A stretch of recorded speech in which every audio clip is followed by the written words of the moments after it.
Alhamdulillah, this is Masjid Free Havens. This is Masjid Free Havens, turn to host the Unified Ta'aleem. My name is Muhammad Ikhlas, Imam Muhammad Ikhlas of Masjid Free Haven.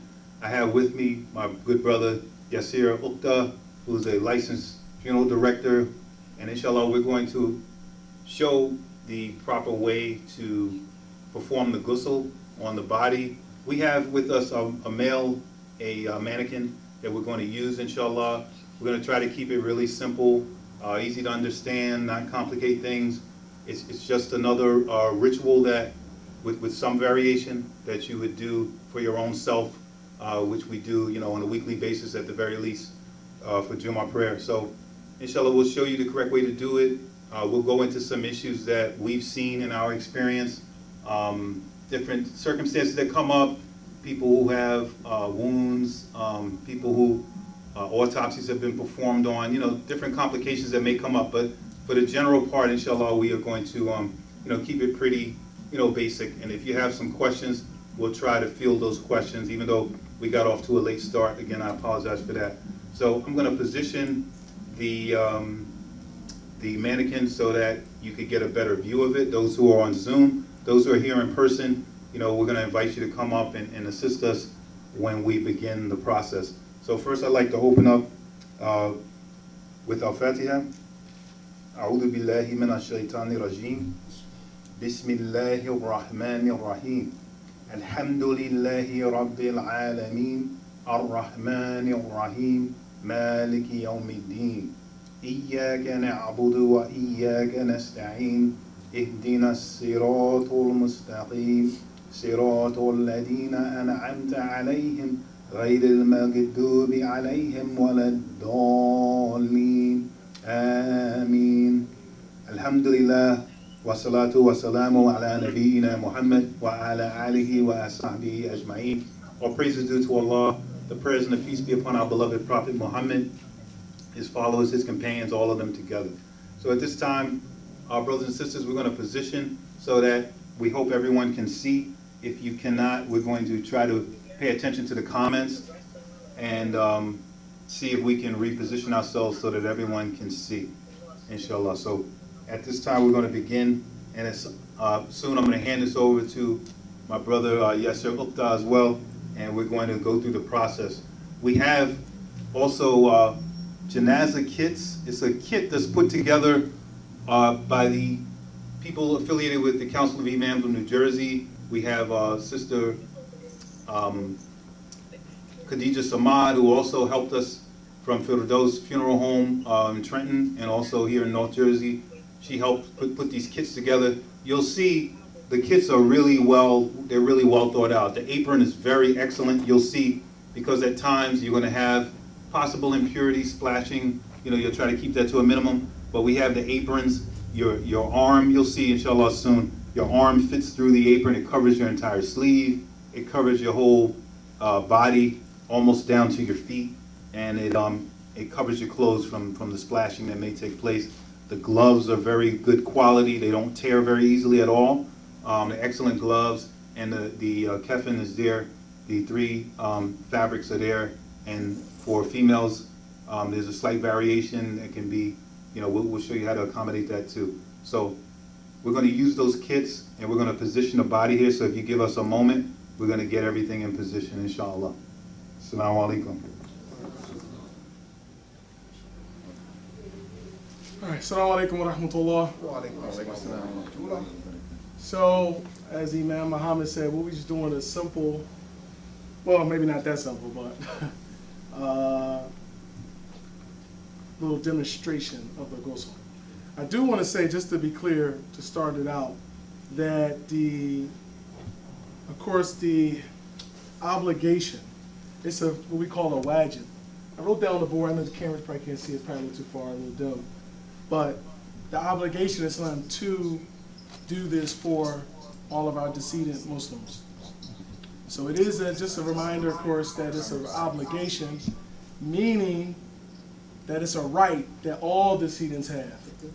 All Muslim decedents have on those who are capable and able. or shall I say able and knowing, about the decedent passing away. It's their haqq. It is their right to get the ghusl, the washing, the kafan, the shroud, you see there, the salah, the prayer, and then of course the death and the burial. And so it's not a small thing. It's not it is simple, but it's not like a nothing thing. I've actually heard people say, some non-Muslims say, well, I can do it. It's like a simple washing. The difference though, the big difference, because you could train a 10-year-old to do this. It's not that complicated. The big thing is the intentions and your sincerity doing it, asking Allah can He accept this washing and shroud, burial, and prayer. So I did want to say that. So it's what we call a fard kifaya. So it's a communal obligation. So somebody got to fulfill this for the decedent. Somebody got to do it within their community. Like, so for instance, someone passes away here in Newark. I don't know anything about it. I'm in Philadelphia. That's not on me. Like, I don't know anything about it, about the brother passing away. But the people in this area who knew, or should I say who know, and are capable, then it's an obligation. At least one person got to do it. A male for male, female for female, in general. There's some exceptions as well. So, inshallah, so keep that in mind. I always try to say to people when you do it that you want to make the firm intention, of course. Be reminded you may see something that's not good to talk about. So for instance, you may see, I don't know any gangs in Newark, to be honest, but let's say in Philadelphia, like 52nd Street, something. So you may have a tattoo here saying 52nd Street Hustlers or something. You don't say, man, he had a tattoo saying, we don't do that. We don't repeat that. You saw what you saw, but we don't repeat it. And a big thing, of course, and we can use this shroud for a quick second. Actually, if you don't, it covers the aura. Yeah, the first thing you will always make sure that happens is the aura is already covered, the negative. So for males, we can say for females, but obviously males are doing males in general, for the most part. Navel, about his navel right here, navel to knees. And so that's gonna, now what should you use to cover that? It's tough because a regular sheet is not good because it can show form. And if it's a white sheet, it can get, if it's thin enough, it can see through. That's a problem. So you want to use a thicker fabric to cover the aura, to cover the nakedness of the brother from navel to knees. You want to use something, so we're just acting like this is something a lot thicker. This is the shroud. But a towel can work. So when the body first comes, it's usually in a bag, and it's usually being under refrigeration. So sometimes it's wearing some type of hospital gown or something like that. But before you unzip the bag, protect your own eyes from the person's aura. So when you're unzipping the bag, you try to, if the body is completely unclothed, you go ahead and put the aura on. You cover the aura immediately before you even yourself see anything you're not supposed to see. So as you're unzipping the bag, it's highly likely that they'll have some type of hospital gown on. So what you can do, it's good to have someone with you. What you can do to remove, I don't know, if you can hold one side. You can, yeah. So you can have one person hold one side, the other person hold the other side, and then you can cut away the garment that is covering the aura, because that's how it's usually going to be. There'll usually be something, a hospital gown, some type of clothing. So at no time are you to see the person's aura. So you hold this as sort of like a curtain as you put, take the clothing off or remove the clothing from the person's aura. So we're simulating this to be some type of like thick towel, or you can triple up the sheet. But just like he said, we'll see later where these things get wet and you have to change it because you're not supposed to even see the form of the person's private area. So, all right, let's step back. no, that's good. So the big thing is too, you want to use what you call as a funeral director, what you learn is universal precautions. So a lot of people work in the hospital, they know that stuff like the back of their hand. Universal precautions, and by using what we call the PPEs, or personal protective equipment. So that's like the gloves, as D-Man mentioned, the apron, shoe covers, it may be some goggles or what have you. And so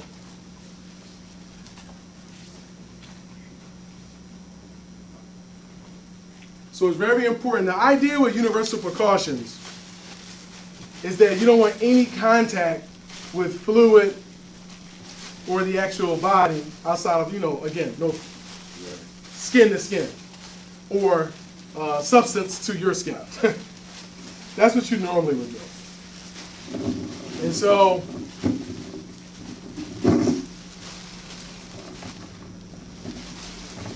again, this is the apron. Normally, what I would do is have the gloves on. I'll just do it now. Do we have to? Yeah. Is put the gloves on before, because he's the thumb has a thumb piece.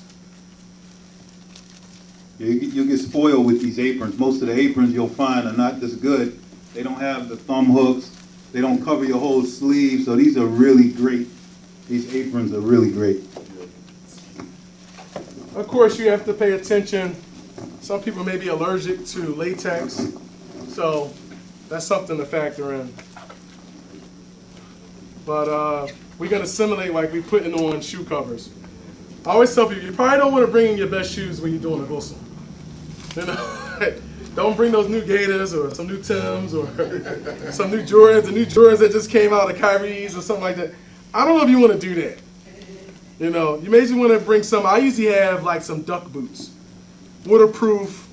I use them even when I go to the cemetery. I just keep them in my car, then transfer them to like the hearse or whatever vehicle I ride when I go into the cemetery. If you have to, if you feel you need to, of course you can always double up with the gloves. You shouldn't have to though. Now there's a lot of, I don't want to take for granted, because I'm a part of, I work out of a funeral home in Philly. So I don't want to take for granted that everybody would do that.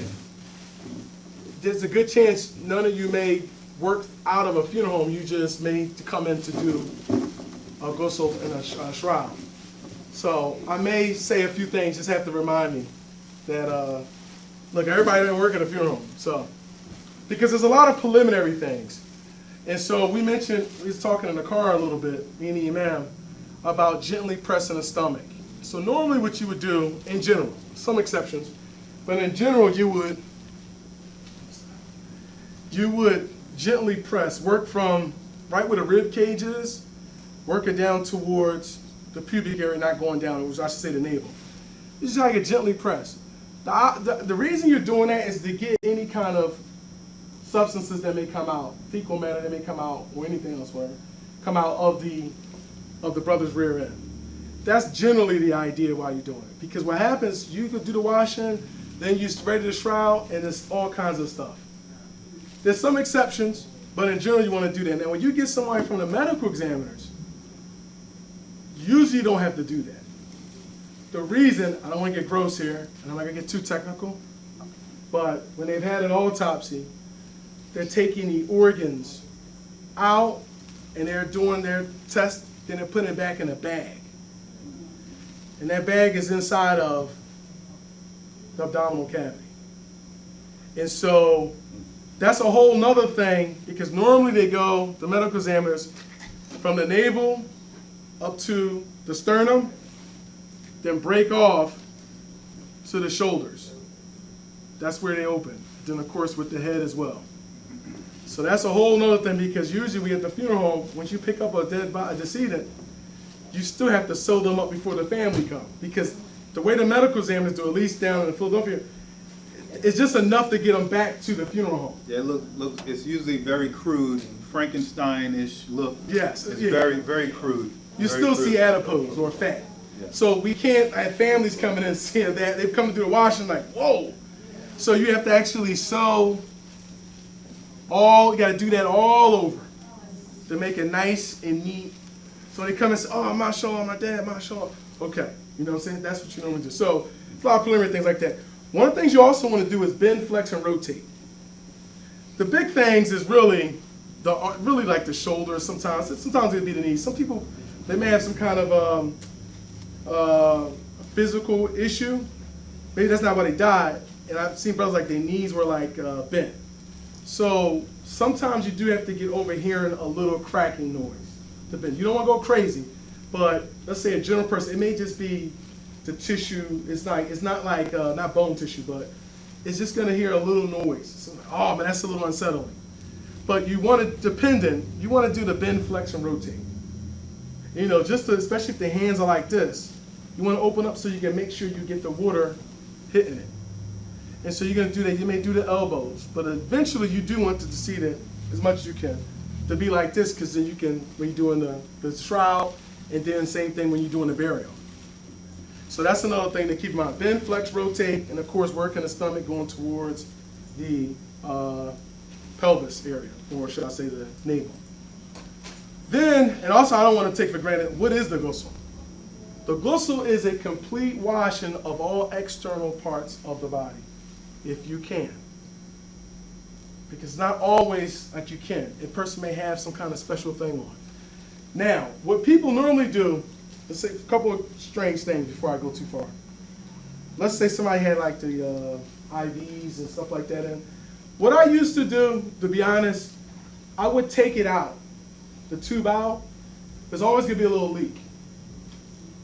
And so what I used to do is a suture. And that suture, when you do that, we have what you call, use like an S needle with the thread, and you do like a purse string style. And you go around and then pull it, you can even put a little cotton in there, and that will stop it. But that may be a little too technical, and you ain't gonna get access to the needles and stuff. We shouldn't be for the most part. So my point is, a lot of times I would leave that in, because once you take that out, the only other trick is if you cut it and push it in a little bit. Cut the little small tube, say that's an IV, that's an arm, because I've seen it too many times. You pull it out, if you don't do some serious treatment, it's just gonna keep leaking. And when brothers, it's gonna be different brothers more than likely, putting the decedent in the coffin, excuse me, in the grave, the maqbara. So it's gonna be different brothers. So when they see that blood, everybody don't work in this field. So when they see it, it's just like, whoa. So you wanna try to avoid that. So it's some other things here like Thanos-Seal that can just like a tape, the real hard, strong adhesive tape that these hospitals. You can put that, and that will act as what you call a jabir, some kind of covering that protects the body. So you can go over that if there's an issue. Because I know I said all the external parts of the body, but in some cases you'll just go right over that, what we call a jabir, which is say like a cast or something like that that protects the body. Most funeral homes, when you're doing this in the room that they have set up, you'll be on a table that'll be connected usually to a sink, and then all the water that is passed over drips down into the sink. They'll also usually have wads of cotton, you know, in case, especially with autopsies, the person just keeps bleeding. You can push the cotton in to soak it up. Wads, you know, cotton balls. I just brought these, you know, from my house. But at the funeral home, they'll have large wads of continuous cotton, because you know, this will be overwhelmed, you know, these little balls. But they have wads of cotton. So like Brother Yasser was saying, if you don't see, some people don't like, it's unpleasant to try to push the excrement out. I understand that, and you may be fortunate and it won't leak out. But a lot of people who, especially those who have been sick and been intubated, have the tube down their throat, they don't eat, they eat liquid food, IV, their stool is very runny. It can make a big mess after you've already finished, you've done your camphor, everything's perfect, and then you got a leak, and you know, people, they start malfunctioning, like, well, oh my gosh, we did all this work. So you could do it, you could not do it, but you know, you don't want that problem later on after you've done all this work, everybody didn't turn, and so some cotton will go a long way. If you push, nothing comes out, don't look, you know, we'll get into it. Maybe I'm getting ahead, but those cotton wads stop things. Same thing with women, you know, post-childbirth or bleeding, cotton. You know, cotton can stop a lot of things, and the funeral home will most likely have big wads of cotton you could break off for that reason. Alhamdulillah. So again, it's all external parts of the body. That's ideally that's what you're trying to do. The minimum, I have it on the board, obligatory. The minimum to fulfill the obligation is one time. In most opinions, Islam. One time. Most of the time we do 3, right? 3 for men, 5 for women, right? The minimum is to cover all external parts at least one time with pure water. Now we can get to something else. What is pure water? I'll do that only if it come up a little later, but just take it right now for pure water. And so let's say you have just 2 brothers doing the washing for another brother. You don't, one person suffice. It gets complicated if the brother's a little heavy, when you got to do stuff to lift, that's no question. But in general, 1 or 2 brothers, usually like say 2, that's like perfect, really, 2 I would say. And of course you got to be careful, as the Imam kind of mentioned, which side are you on? So say me and Imam Muhammad are working on this side, and or lifting like that, and you standing on that side. And now as older, like you see his buttocks. It's like, no, brother, come around here on this side. Come on this side. So you got to be conscious of those little things, because you want, like you said, the odor to always be covered as much as possible. And again, for males, of course, we're talking about navel to knees. And for females, females doing females, you're really talking about the shoulder blade, shoulder area, down to the knees. The sisters with sisters. And so the next thing is, so if you're saying 3 washing, now what I normally do, again, is you can have so many different combinations to fulfill the obligations in the sunnah. But what I normally do is the first washing, well, first before that, I started with, of course, the istinja. Now this is the little trick, because one time this happened. One time I washed the brother, soap and water, his whole body. So brother told me, wait a minute, I thought you're supposed to do istinja first, clean into the private area first. I said, you're right, but this is the problem. He came from the medical examiners. I seen defecation in here. Because you're in that bag. The transporting to the medical examiner, transporting to the funeral home. Who knows how long that ride is. So I've seen defecation, and sometimes, especially not like I have a bald head pretty much, but like say if you have locks or something like that. And of course with sisters, I've never seen it with sisters, but I'm saying with brothers I know, with locks. You see defecation all over. So we're not going to start until we remove what we call the najas, the impurities. So specifically what we can see. Defecation, urine, and of course a lot of blood. We'll try to clean that up first. So that's what I normally do. Let's say we just start off with the navel to knees, or should I say it's private area. Like you were saying, when you lift, you got it. The trick is with a rag. When you have a rag, act like just a rag, you bunch it up. You don't go like this, because when you're down here doing it, you're still feeling form. It's still form. Bunch it up. Bunch it up in a way, act like this is the rag. You can't feel form. And use it, and typically we use our left hand. And so, just like we do when we're alive, and you scrub soap and water down there. You may have the other brother, like the man said, holding this side up to make sure you have access to it. You don't, you keep it like this, right? Left hand. And then the same thing with the back side. Now you may have to lift a little to do that. Don't scrub too hard, because like the imam said, depending on their condition, you may make it worse. And the skin is usually very brittle, especially if they've been under refrigeration. You'll tear the skin very easily. So use warm water as though you were making you would use on a living person. You use warm water, and you gently do it, even gentler than you would for yourself, because their skin is very fragile. So yeah, so you do that. We'll do that. This istinja. Once we've done that, we'll do the first washing. Now maybe that third brother, he's already working on getting that water. It's if you're using a bucket so you can control it more, however you have a hose, whatever way. Like the imam said, with warm water, right in the middle. Not hot, not cold. Right in the middle. Just much, in general, right in the middle. And so, normally I would do the first part, the first washing, remember 3 washings, let's say for males. The first one I would do with just water. Sometimes I switch it and soap, but sometimes it's just water, plain water, right? Then the second one, that's when I would use, again, we switch up sometimes, the kafur, or we say in English camphor. Then on the third one, so just water and camphor. Then the third one, the sidr, or the lotus leaf. But I've switched up. A lot of times people say the camphor just in the last one. whatever you feel more comfortable, because I said the obligation is covered one time with pure water. That's the minimum. So you start getting all these different variations. Oh, in my country, we do it like this. In my country, my imam do it like, that's okay, that's fine. We'll do it that way. So I try to do that. Now, the interesting thing with sit, you got to be careful of it. Actually, let me ask. How many have actually washed their body before? 1, 2, the sister. That's the young ladies. You want me to do this, raise your hand? No. Okay, all right. So, have you used sister, sister? Yeah. Did you use sister, brother? Did you use sister?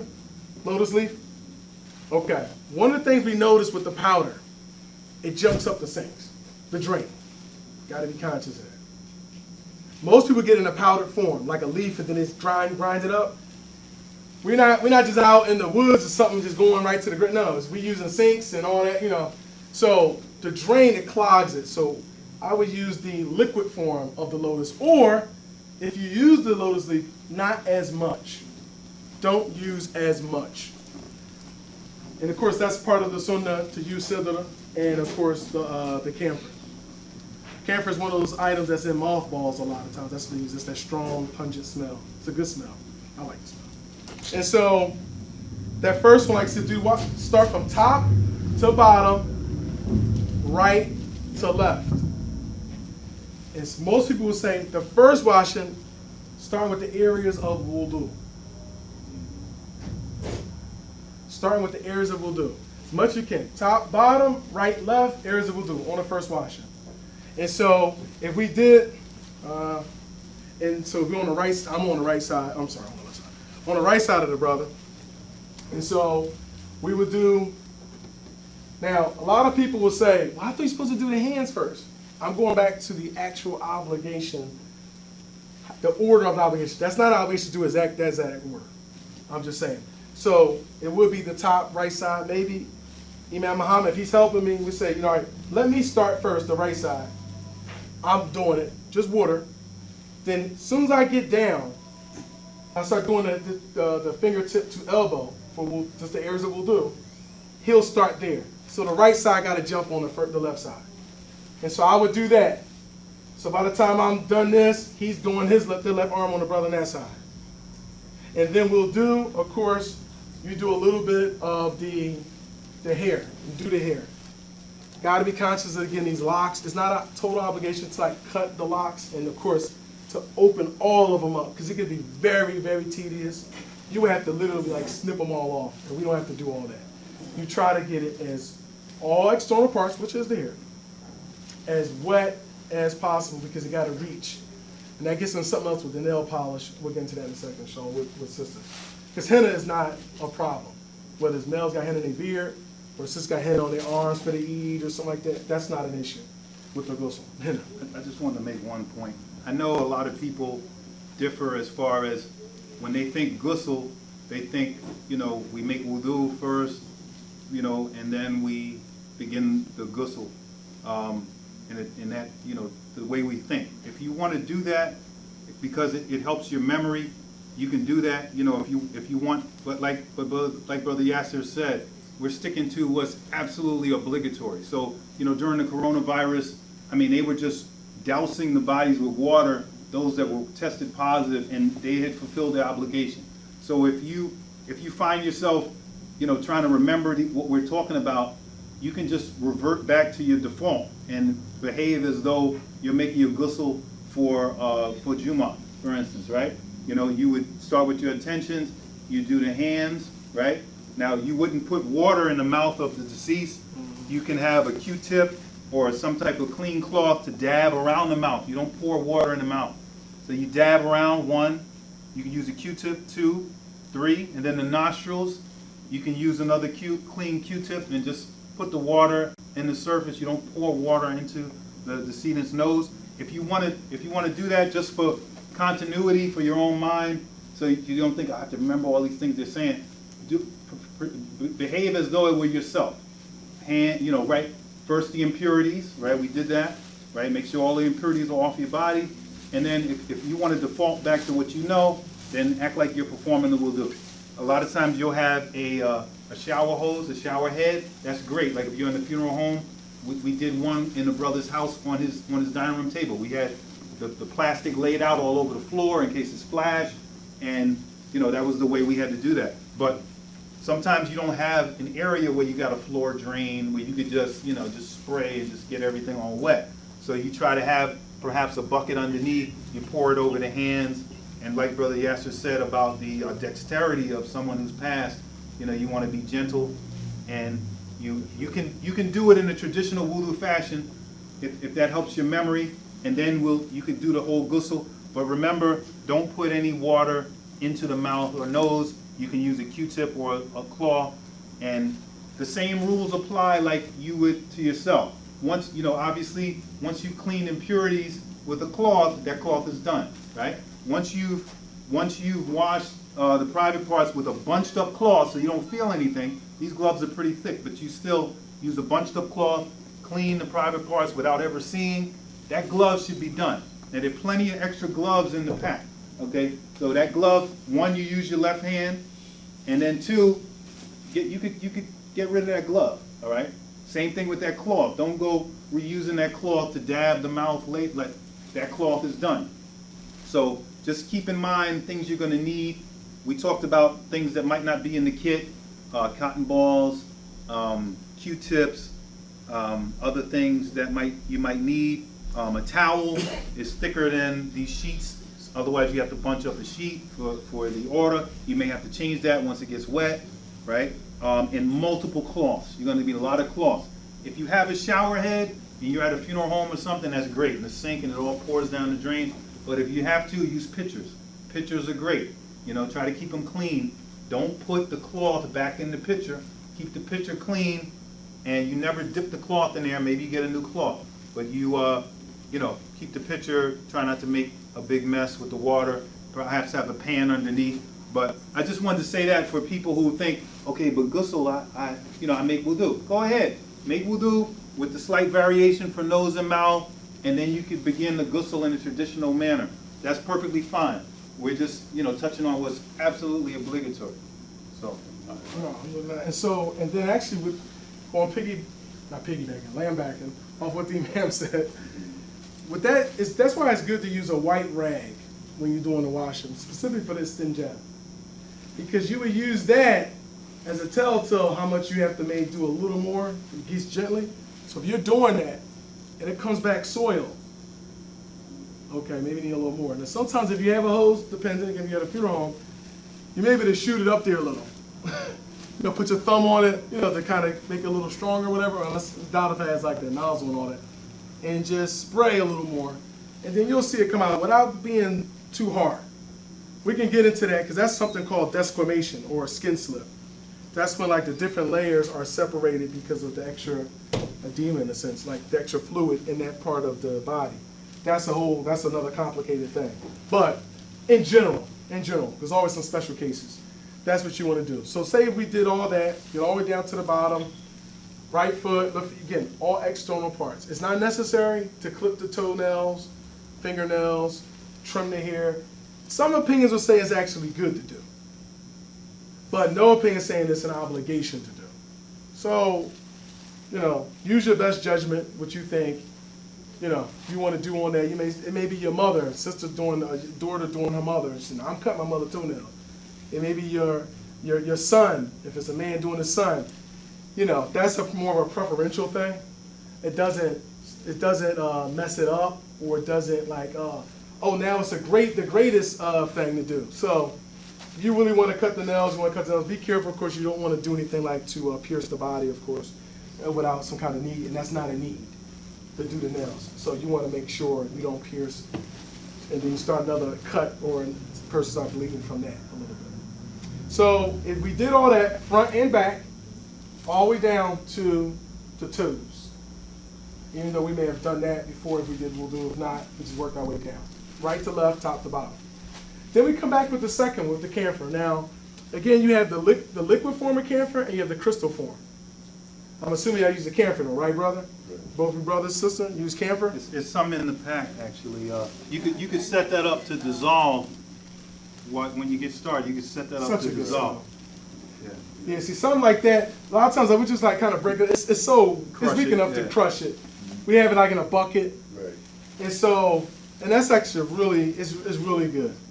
Because actually interesting, the word for it again is kafur. And remember the root word of kafur is kafara. And so kafara covers up. So that's why traditionally a farmer was called a kafir. I know you're thinking, oh, it's anonymous? No. Traditionally, it was like a kafir. It's the sharia saying a kafir is a disbeliever, right? But a kafir was a farmer because they covered up the seeds, knowing it's going to grow, obviously intentionally, right? So kafur or camphor covers up certain smells. That's the idea behind it. And so you do that, that's to say do the second with the camphor or kafur. Then you come back with the sidr or lotus leaf in the third. Complete wash. All three going to be a complete wash. The idea is when you're done, you want the table and the brother, or sisters or sisters, to be pretty dry. They might be completely dry. And you have to get no holes and the blow dryer or something like that. You have to do all that. But you just, you pat them dry. You don't rub them dry. You tear the skin. Yeah, so just pat them dry. But you do want them dry for the most part because we transfer them to the shroud. Now, I don't know what you do up here, but I would say, from what I'm familiar with over the years, 9 times out of 10, the person is getting the ghusl and the kafan, the shroud, the night before their janazah. That happens here too, right? So that's another reason you want to make sure the person is dry, because you transfer them as you're doing the shroud. Now, do you want to do the shroud on the table? That thing really got to be dry. So you have one brother, say 2 brothers, going like this. They cross if they could bend, like this. Says the oldest still covered, but that other brother over here, he's just turning, and he's drying the table. And like I said, like the Imam said, this is usually going to be a decline here, going to like a sink or something like that. And so you make sure that table is dry. I've seen brothers like trying to get rid of the camphor. Like, no, keep the camphor. That's fine. The crystal form camphor, leave that. If they can see little crystals on them and stuff, that's fine. And so you would do that as well. Like I said, make sure it's dry before. I've done it on a table. Sometimes we have the pine box. We bring it over. And then like, all right, 1, 2, 3. And then we lift. Sometimes we had to use a lift. If a brother like say 500 pounds, and we only have 3 brothers in there, it's like, I don't think we're going to do it, bro. So let's make sure, and you don't do stuff like this though. Like, like you don't do stuff like that. So you would use a lift. Every funeral home don't have it. So that's when you call in the other able bodies. If the sisters doing sisters, like sisters, we need all sisters as possible. Now, if you have enough sisters, because men do the lifting of the sisters at the cemetery usually, we can get to that, but she got to be covered for sure now. If you asking, well, we need a couple brothers, only 2 sisters here, we didn't know she was this big, and my back start hurting, and it's just, okay, if his brother that come in, it can't be like this. Well, if it was coming up to, obviously we can't do that, unless that was his mother, his wife, I'm talking about blood daughter, blood mother, or stepmother, mother-in-law, all the rules of, okay, that situation. Mama. So if it's that, okay, fine. Still, shoulder blades to down, like right at the knees. Okay, then you can do it. But it's just a transfer to the pine box or wherever else you trying to place her. And so, then, it's up to you with the oils. Now, she has oils in here. And so, same thing. Normally with the oils, we'll do all the prostration marks. So some people want to do the whole body. That's what you want to do, you want to do. That's, of course, the forehead. That's the nose. Palms of both hands. Yeah, inside. Inside. That's going to touch the ground. Kneecaps. And right here. The balls of the foot. That's what you would normally do. But if you feel, somebody said, no, I'm going to do my whole that, like, I'm doing that. I ain't stopping you. Ain't nothing wrong with that. You want to do the whole, you want to do that, you want to do it. You feel better like that? Alhamdulillah. So that's a simple, there's always exceptions. There's always little nuances. I said a few of them. The Imam said a few of them. Obviously, some of you are already familiar with it. So hopefully this will be like a reinforcement. And we can let's do the shroud. Can we do that now? Act like the brother is dry. And so normally, all right, so everybody do this differently while the imam is doing that. Everybody do this differently. Like prepare the shrouds differently. I don't even know what the sister did, Sister Khadijah did. But some do, like for men, you have what you call an izar. So that's from roughly the navel area down to the knees. A little past the knees usually, like shins. Then you have what you call a qamis, or you call it a poncho. And then it just covers here, the shoulders, down to past the knees, a little past the knees. Then you have what we call a lifafa, which covers the whole body. What is the bare minimum? What is the wajib? To cover the whole body. So some people prepare shrouds that have 3 equal lengths for the shroud, because the Prophet ﷺ had 3 equal lengths. But we have proof for doing it like this as well. So it's like whatever your taste is, you know, whatever you feel comfortable with, it's not an issue. The big thing is covering the whole body. Ideally, it would be with white. Some people do use the ihram. For men, it would be like, say, those towels, whatever we use on Hajj. Listen, man, I want to be buried in that, man. MashaAllah, I want to be buried. All right, alhamdulillah. And so many times, even if it wasn't, say, a sister, I've heard with sisters, they had their like overgarment that you wore on Hajj, then they would wear that and then put the other shroud on top of that. So the commoners that see her when you put in a grave, a few people that do, they won't even know all that. And that's, you know, it's not really their business like that. So she wanted to be buried in that, she wanted to be buried in it. It's nothing like crazy and stuff like that. But in general, we talk about white with cotton. And so normally, say this thing right here is not a shroud, we acting like. Everybody play along, right? This was some kind of coverage covering the odor. But let's say it's dry and all that. We will put on first, I normally will put on the, the izar. But you could do the qamis first. You wouldn't do it totally yet. So you already have, so when you already prepare the shroud, you got to make sure the layers are right. If you're doing 3 different parts. If you're doing all the same, then that's a little different. Is these all the same? Yeah. Okay, that's fine. So if it's all the same, we would have this under him. Let's do it. So this is a technique, right? So you take, what you can do is you can get, let me just, okay, you got it. All right. So you bunch up, you have the sheet, you bunch it up about halfway. Half is bunched up, right? And then you lay it, the key is to get the bunched up part in the center of the body. So you lay this part down, right? And then you have the bunched up part ready to go. Actually, the camera's over there. Let me put it on this side. So you have the bunched up part ready to go. You have the other part laid out. And it's bunched. You have about half of it bunched. And you lay it out like that. Now, the brothers or sisters go on that side. What they'll do, they're all on that side. They'll grab different parts, you know, one here, however many you got, right? Make sure the order is covered so there's enough fabric out so that when they lift, you can't see the buttocks, right? So everybody's in position. Okay, 1, 2, 3, go. What they'll do, remember the aura, very important, very critical. So when you have, pretend I'm 3 people, right? Or whoever we need to lift up. Then they're going to shift. Whoever's on this side, you only need one person handling the sheet. They're going to push it to the center of the body. They're going to push that to the center. And then we just rock the other way. Then we go, play down. We go on the other side. We lift. Now we'll pretend Brother Yasir is 3 people. He's going to lift. Remember, the order has to be covered, put in position. Now you just pull this part through, and that's it. Now you got even amounts of fabric on both sides.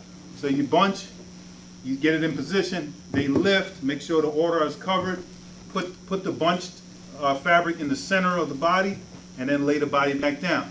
Then they lift the other side and pull the bunched part out, and, you know, inshallah, you have everything pretty evened out. Another note about the head, you gotta have something under the neck, because, you know, you don't want the head going. What they usually have at the funeral home is a styrofoam.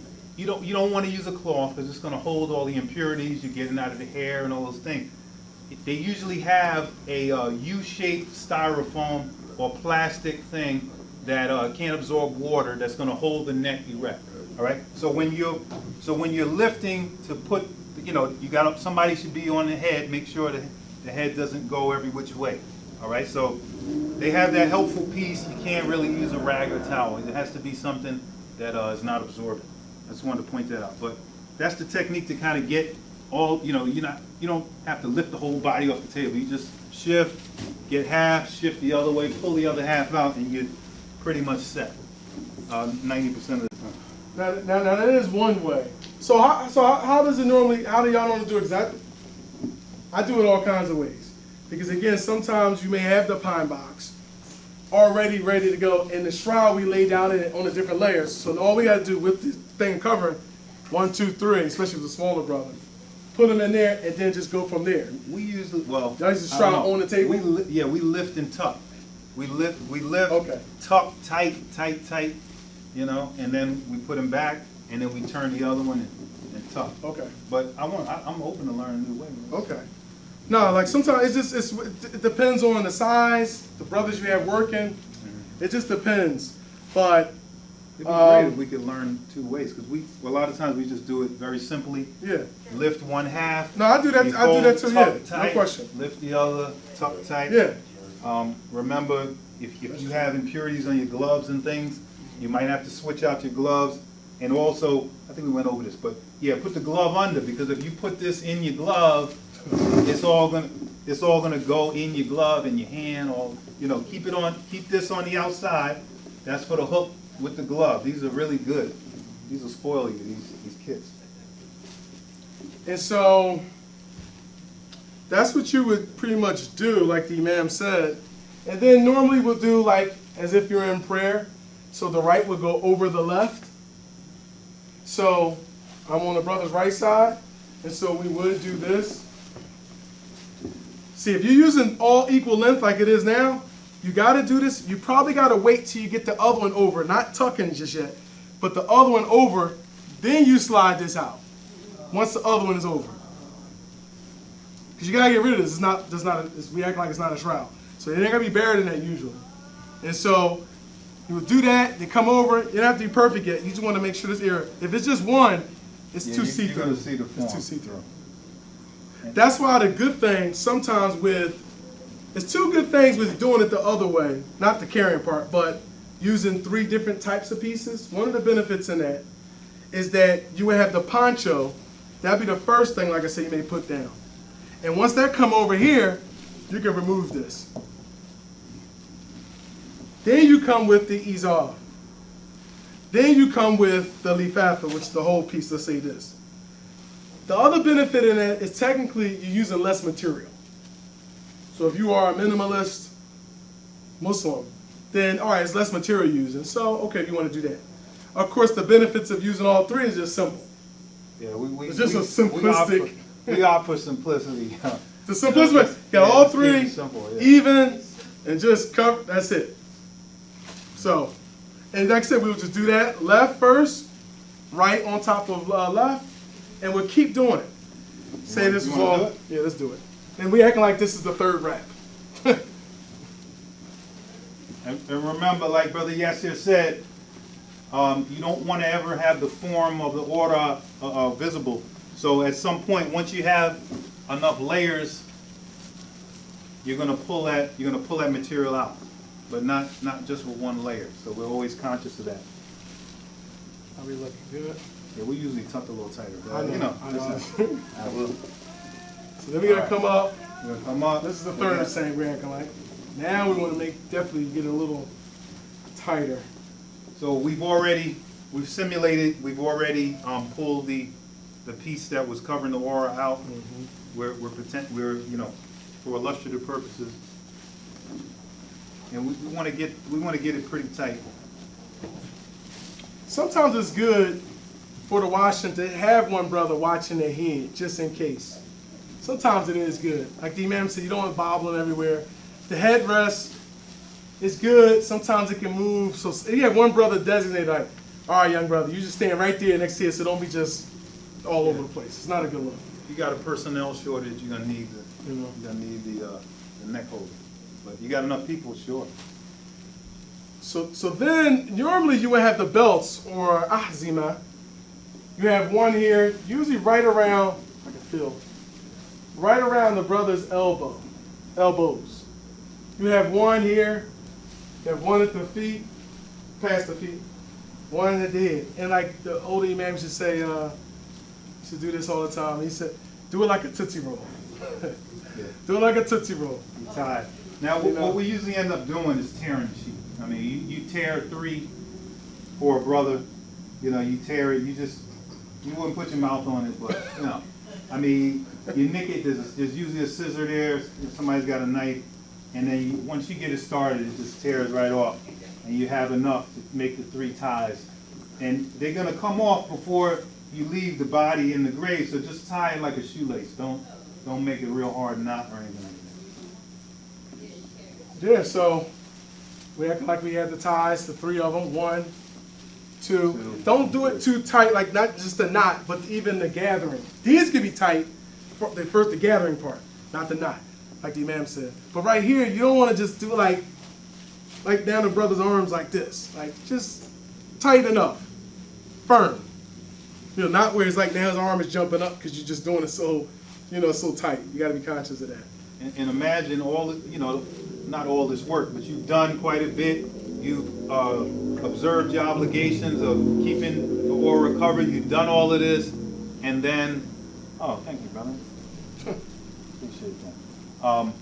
Yeah, you'll have the scissors, and then you notice that there's excrement on the sheet, right? There's excrement on the sheet. So that's why we were saying, after you take that designated left hand, you've got the bunched up cloth. I'm just, you know, bringing up some nightmare stories where you're done and you thought you were done. It's like, whoa, wow. Okay, so once you use that bunched up cloth and you wash the impurities off, we're going back. I hope I'm not confusing anyone, but we just brought up a scenario where you get to this point and there's impurities visible on the kefir. So, you know, these are things that can happen if you don't get the cotton wad and you know, put it where it needs to go to stop any bleeding or you know, stool coming out. You got to do it. So once you're done washing, as a precaution, you once you take those impurities off, we're rewinding, right? You take those impurities off before the full ghusl, right? You get the impurities off. Take some cotton wads and put them where stuff can't leak out, because you don't want to get to the point now, you know, everything, you got to go backwards and do some things over. The only slight thing I would say, my little suggestion, Imam, tell me if I'm wrong, I wouldn't recommend cotton before you start the ghusl, or even during, because this is going to get wet. When you're doing the whole ghusl, you're still washing everything. Oh, right. So normally you would do the cotton when the drying period. When you're trying to do the dry, you're trying to dry it all off, dry the brother all off, or the sister all off, sisters doing sisters, of course. When you do that, now there's different things. I know nobody want to use this. I had to use it one time because it was dealing with other stuff, embalming and all that. But you do have a, like a better words, an anal plug. That's a little like, you know, that will make sure nothing come out, right? You ain't gonna be using that though. So you would use, as the imam said, there's so many types of cotton you can use. Sometimes if you're doing it at a funeral home, they may have the underalls as well. And so you can do the cotton, and say if it's like is that cotton actually? I don't know. Like a band of cotton, not the cotton balls, the cotton sheets, I should say. The cotton sheets, and you can ball that up a little bit, or like put like a rag, string it out like that, and like twist it if you want. Then you can try to put that in the person if you see it's that much stuff. Kind of, you have to look again, left hand again, just do your best. And then you may put the overalls on, just after you did the washing, because you ain't doing no washing it. And then you put that on, and hopefully that'd be something. It's other little things to do, but that's... And switch gloves, remember to switch gloves. But that's a good point, I appreciate that. He's right. You want to be at the drying stage before you put the cotton. But I just want you to remember to put the cotton, you know, I advise you to put it there. You know, males, females, wherever you got to put it so that you don't have leakage, because everything looks fine, and then you get to this point and it's surprise, surprise. So Is there any questions at this point? Can we do that now or no? Sure. Is that okay? Any questions or quick comments? Oh, you know what? Who you check that? The chat? Oh, let me look. I'll look at the chat, see if we have any questions in the chat.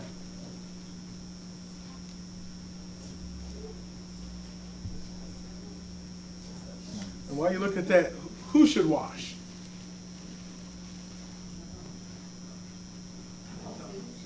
Who should wash the body? Brother, what's your name? I'm sorry. Shuaib? Shuaib. Ibrahim, you said? Yeah. All right, so Brother Shuaib, who should wash the body? From what you know or what you just think? I know that if it's family member, your children, or children, husband, sisters, and I think friends, children, husband, or wife should Those parents, closest, right? Those parents, closest close to the relatives, deceased, yeah, right? yeah, Okay. and friends And, and Muslim woman. you say in that order. That's what you're trying to say, in that order. Yeah. In general, yeah, I actually agree with you. But this is the thing, keep in mind. That's true. What did the decedent want? That goes into another conversation about wills and all that, and the legal stuff. Get into wills, advanced healthcare directives, and all. What did that brother want? Did he want Shuaib to do it? His son? His brother? Or did he want the Imam of Masjid Al-Haqq to do it? You want to start off with that. But in general, we don't know that though. He didn't say anything like that. Well, then you want to give, because remember, blood ties have more rights than non-blood ties. And so you want to start off now, of course, it may be a father-in-law. It's not blood. But he may have been very close to him like that was his son because the brother's father died many years ago. This was always special cases. How many? We've had a lot of issues with that over the years. You may get 20 brothers trying to come in there. And you got to try to convince brothers. I don't know how it is with sisters, to be honest. Well, no, I've seen it with sisters too. But mainly with brothers. And it's good because they want to help. So you don't want to knock that. But you just got to convince them. Remember, you have the ghusl, the kafan, the prayer, and the burial. So the last four, the last two you can jump in on. We need you for that. The burial, we ain't turning you away. That shoveling, we ain't turning you away. The salat, no one's turning you away from salat. That's nobody. I just showed up in the masjid to make salat. But yeah, the ghusl and the kafan, we don't need 30 brothers. I know you love them. I know it. That's not my man, man. I know him 40 years. I understand. We ain't gonna have 40 aprons. 40 that's just, that sometimes brothers may rotate. And the funeral, so you know what, whatever. So that's what they really want. Because I've seen times when a brother may have had like 10 sons. They said we all try and get in there. What you talking about? That's a rare case, especially nowadays. But I agree with you in general. You would try to go in order. You don't start probably with friends before you what about his dad? That's Muslim. What about her mother, who's Muslim? What about his son? What about her daughter? We got to start, Now, with the wife and the husband thing, everybody do different things. Some people not really into it. Some people say, man, I couldn't wash my wife, man. That's no way. Brother may say, I can't wash my wife. I couldn't imagine that. We know it's okay to do Islamically. We know that's not an issue. But we're talking about an Islamic marriage. You got to be careful because sometimes that's another issue. But we're talking about in general Islamic marriage. Husband can do wife. And we're not talking about they just got divorced Islamically, but they didn't get divorced downtown or whatever. So that gets a little something else. But in general, husband and wife. That get really complicated, right? Yeah. But give us something basic. Yeah. So I know you've seen a lot of things. That's why this brother's seen a lot of different variations with the body condition and what has to be done. So I was actually hoping he could tell us some war stories. Not nothing too crazy because people want to eat after. But I've seen some things, but I'm sure he's seen some more things.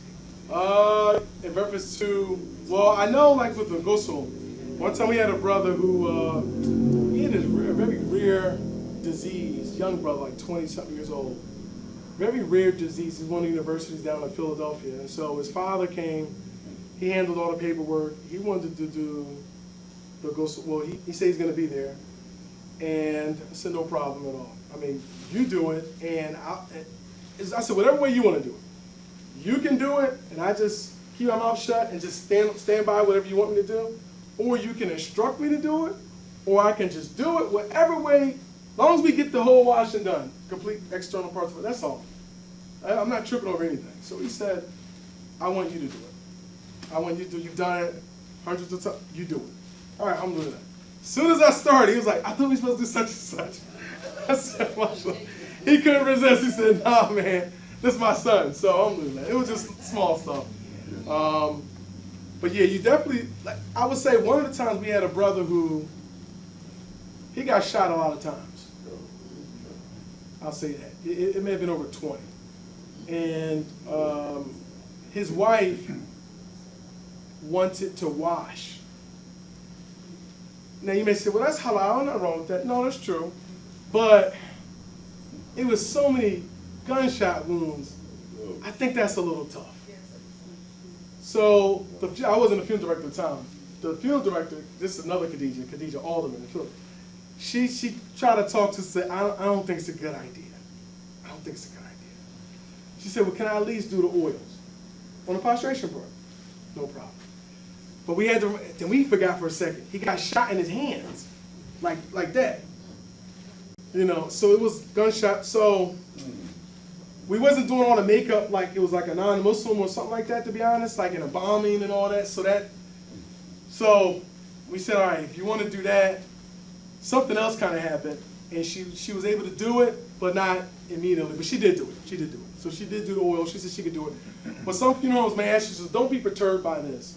Some funeral homes may get you to sign a waiver. Because they may see, I want to see, funeral director Muhammad, I want to see my dad. He said, brother, I don't think the way he died. Brother Muhammad, come on, funeral director Muhammad. All right, brother, go ahead. I see him. Maybe he got shot up bad or something like that. Now that's considered, you can say, emotional distress. I'm suing him. So if you see a funeral director say, I need you to sign this waiver, something saying I would not hold Imam Muhammad's funeral home responsible for any kind of what, they made it clear because of, they'll write up that stuff like the situation, how he passed or she passed. And I've seen that more and more because it is a tough situation. One time,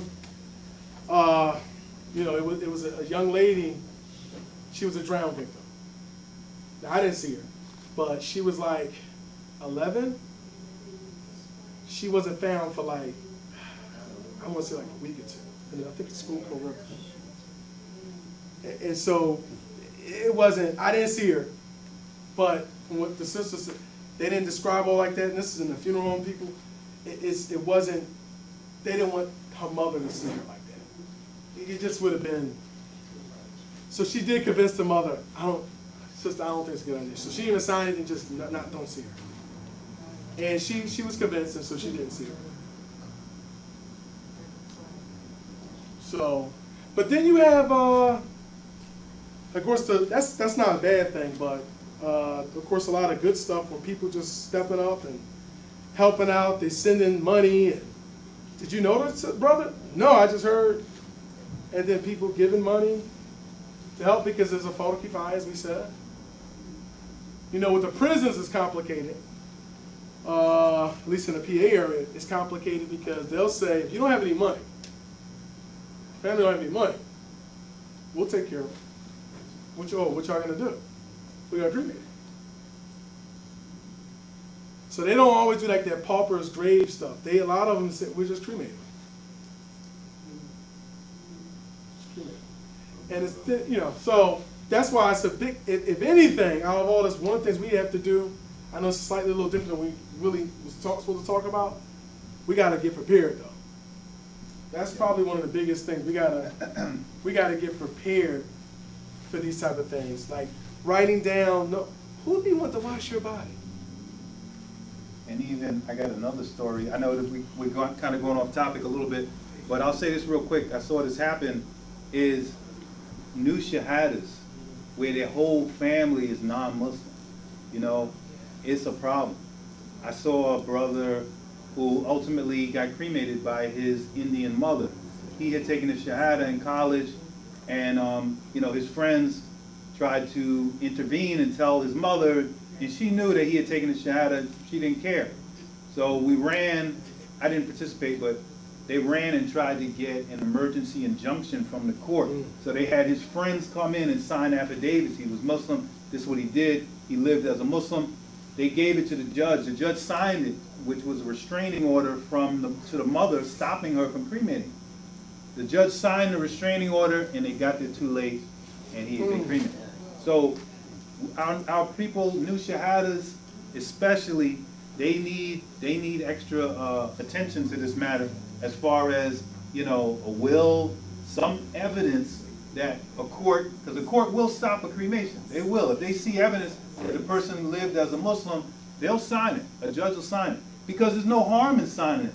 Because once the mother comes in and say, no, you know, he was a Hindu or whatever, there's no harm in stopping the cremation until the judge can be satisfied as to what really was the deal. Okay, put him back in the freezer till we figure out, you know, what's up. Yes, yes, sir. Of course, this is probably obvious information, but is a cremation allowed? Because I don't know if it is allowed. No, it's not. It's not.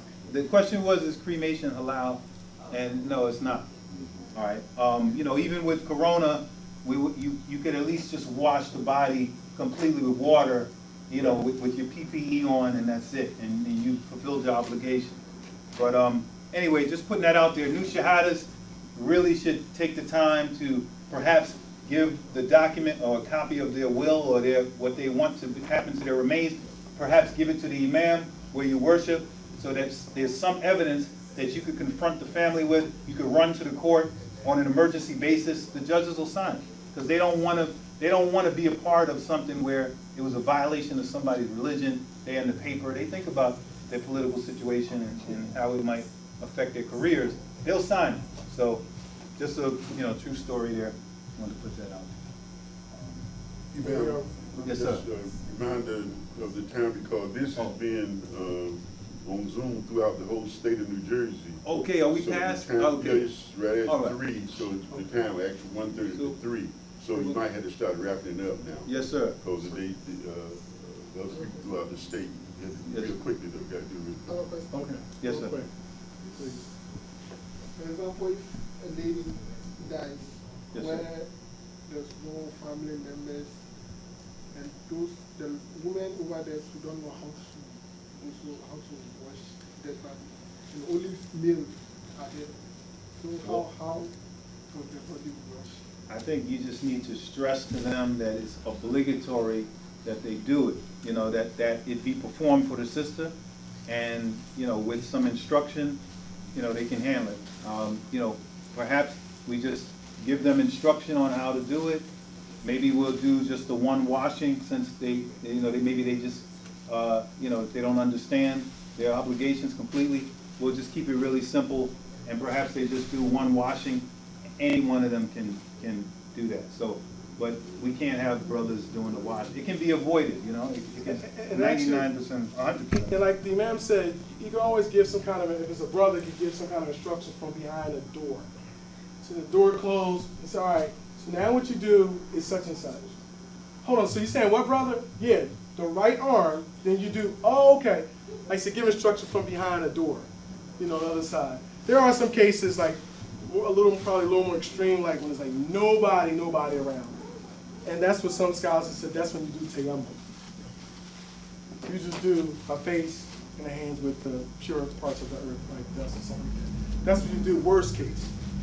You know. So. You want to build this up? Yeah, Oh, yes, sir. Suggestion. Okay. I think you should like close out for the state, throughout the state, yourself. Yes, sir. You know, thanking everyone and make a dua, and then if anyone have any questions locally, they can do it. But I think we should close out for the state, because Yes, it's sir. a little bit over the time.